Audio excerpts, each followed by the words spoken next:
As a lot of you probably know, last week Paraguay just introduced a new resolution 407, which tightened the rules for upgrading to permanent residence. Okay, so temporary residency is not affected, but permanent residency is.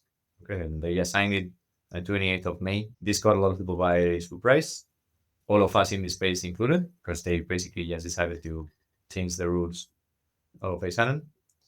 But it is pretty consistent with what they have been doing over the last couple of months, which is basically making things a bit harder. And I think they want to control the amount of people who stay in the country and the quality of that people.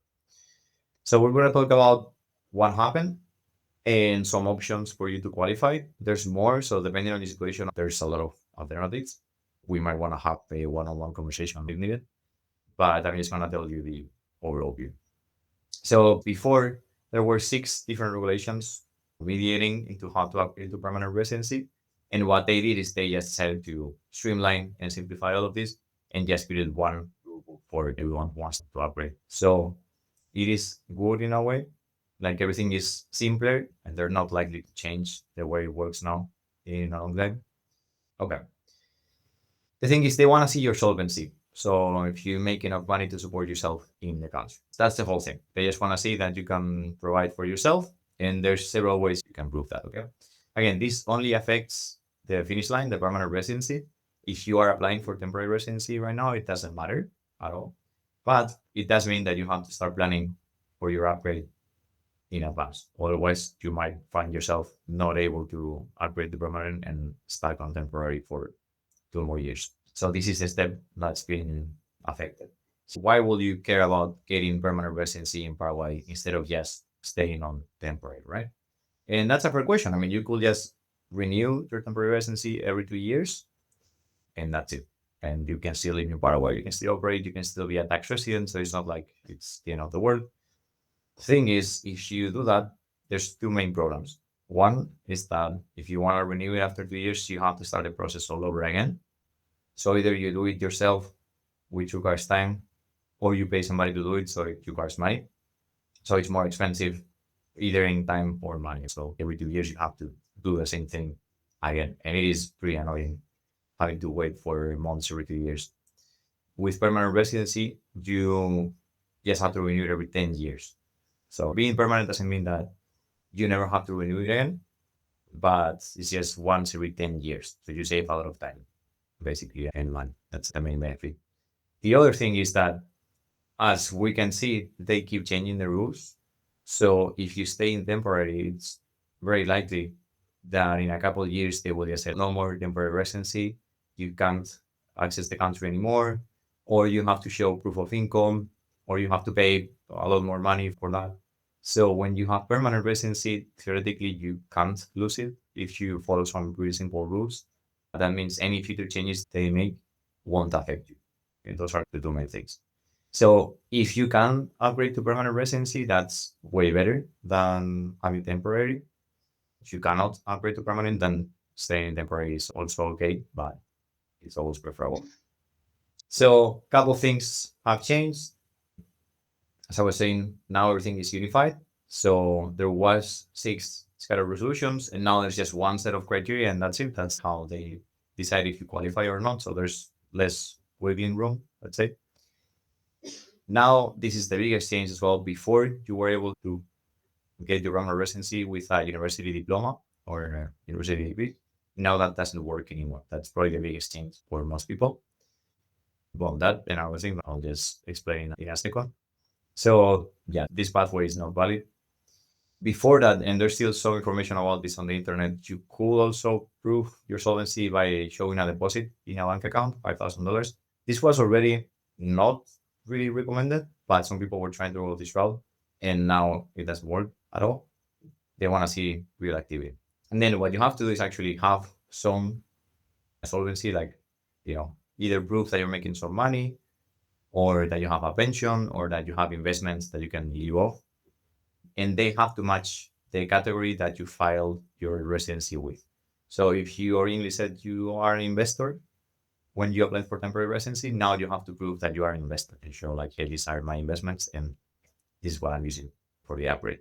Or if you said you work as a consultant, you have to prove that in our you will see how to do that. And now this is all done with sworn declarations, which is also a pretty big change. So that means if you lie, you could face criminal offenses. So yeah, don't lie. This is still Paraguay, so it's still pretty flexible, but I wouldn't do anything stupid. Okay. There's 12 ways to qualify. And I'm going to talk about two of them. As you can see, I understand more, obviously. So depending on your situation, another one might apply. So you can apply as a professional, technician, employee, independent worker, nomad, property owner, so on. Most people, I would say 99% of you guys will be either an independent worker or a digital nomad. So this means if you're working for yourself or if you have your own company, okay, that's going to be you. Digital nomad is the same, but if you don't pay taxes in Paraguay. So contrary to what most people think, you can still prove solvency if you have not paid taxes in Paraguay.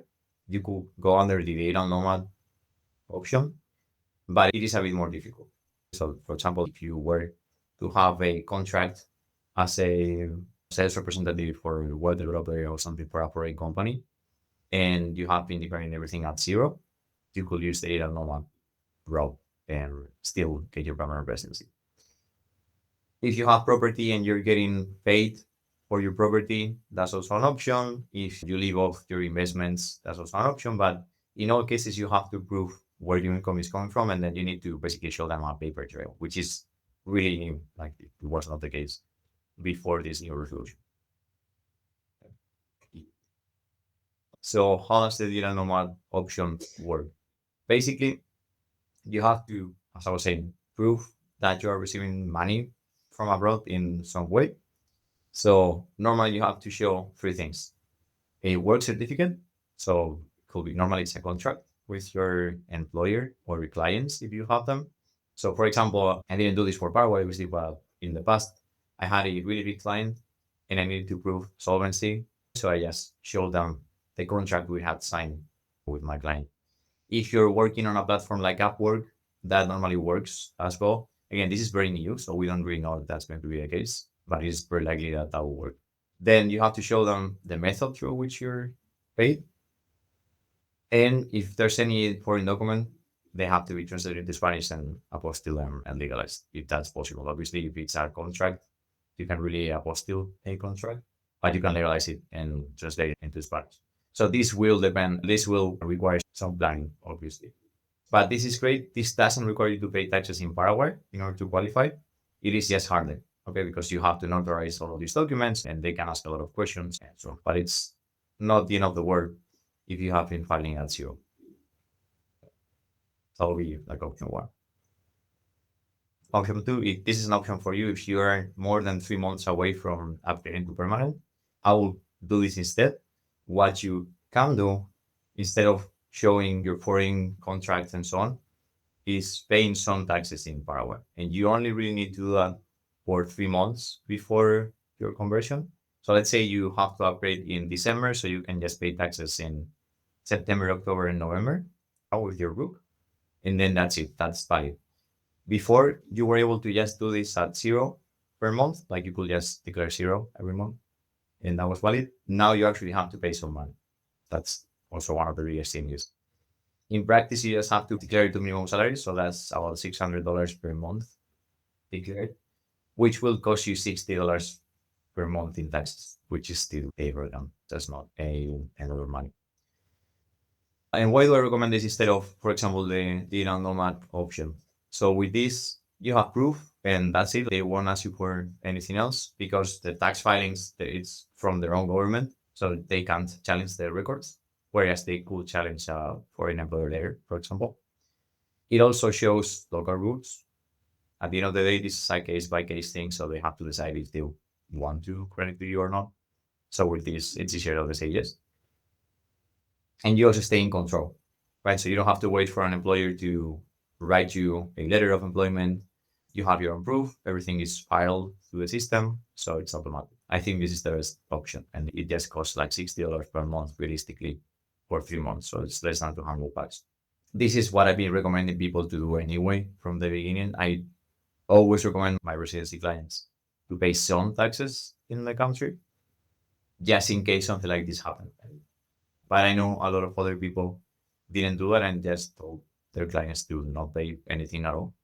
And now that's a bit of a problem. Just a little summary of some of the routes. So we talked about the Nomad one. So it's basically a work certificate stating income plus how you're paid. So that will be a bank statement in most cases.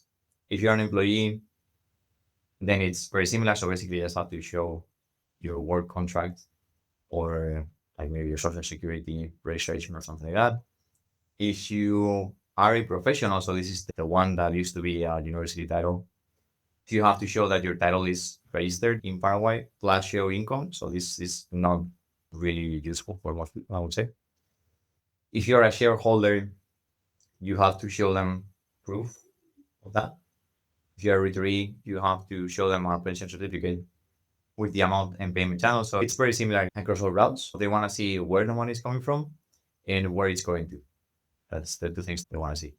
And then the only one that's a bit different is property owner. And this means if you have had a property for more than 3 years, you could use the rental income of that property as proof. But you need to have had it for more than 3 years. So if you bought a unit last year, it doesn't qualify. It's just a bit specific. So what do you have to do? I mean, this has caught a lot of people by surprise. And basically, the only thing you can do if you were going to upgrade to permanent is see if you qualify for any of the categories. And there's 12 of them. So probably one of them can work for you.